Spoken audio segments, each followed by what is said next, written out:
एक ऐसी आत्मा जिसका हर युग में झंडा बुलंद रहता है।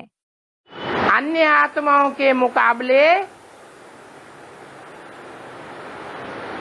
जो सारी सृष्टि की बीज रूप आत्मा है वो हर स्टेज में आगे रहती है।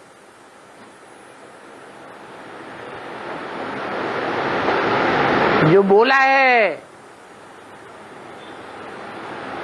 जो पहला ब्राह्मण सो पहले नंबर का देवता,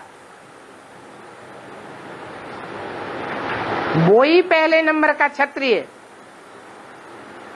और वो ही पहले नंबर का विशेष वैश्य और वो ही पहले नंबर का शूद्र।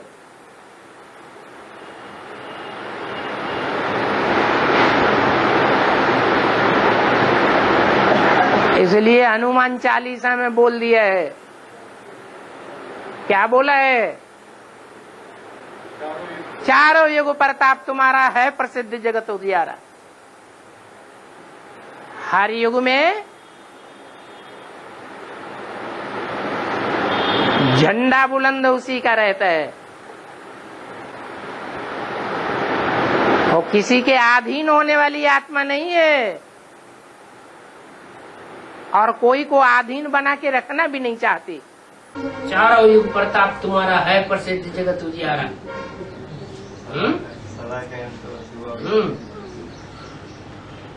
राम वाली आत्मा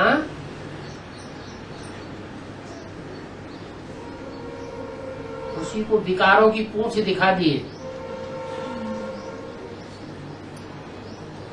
बड़े से बड़ा विकारी भी वो बनता है, हनुमान का रूप दिखाया है। तो बड़े से बड़ा निर्विकारी भी बनता है, मोर की पूंछ दिखाई। इसलिए वो बड़े से बड़ा ब्राह्मण भी है, पहला ब्राह्मण। पहला ब्राह्मण तो पहला देवता आदिदेव, जो पहला देवता सो पहला क्षत्रिय। यज्ञ में सबसे पहले फेल कौन हुआ? राम बलिया।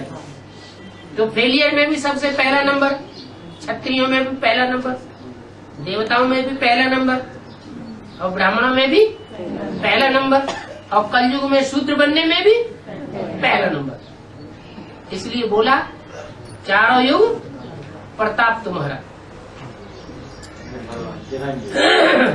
चिरंजीवी बताया। हाँ जी, हर युग में हीरो पाटधारी पाट बजाता है। तो चोटी का ब्राह्मण भी कोई होगा या नहीं होगा? वो कौन? राम।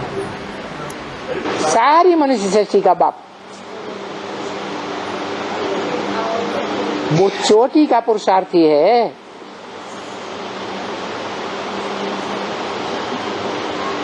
अन्य जो पुरुषार्थी हैं उसके नीचे हैं। जो बोला, जो पहला ब्राह्मण तो पहला देवता, जो पहला देवता तो पहला क्षत्रिय, जो पहला क्षत्रिय वो पहला वैश्य, जो पहला वैश्य पहला शूद्र।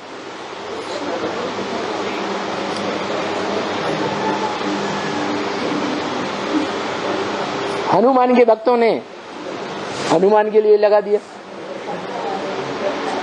चारों युग प्रताप तुम्हारा है प्रसिद्ध जगत उजियारा।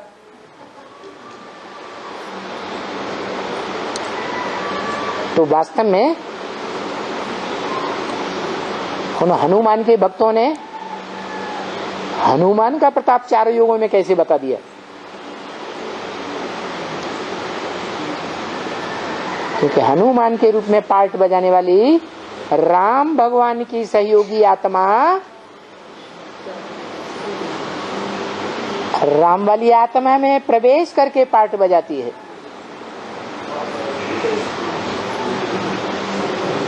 इसलिए हनुमान का नाम रख दिया। जहां जहां राम कथा होती है वहां वहां हनुमान जरूर उपस्थित हो जाते हैं।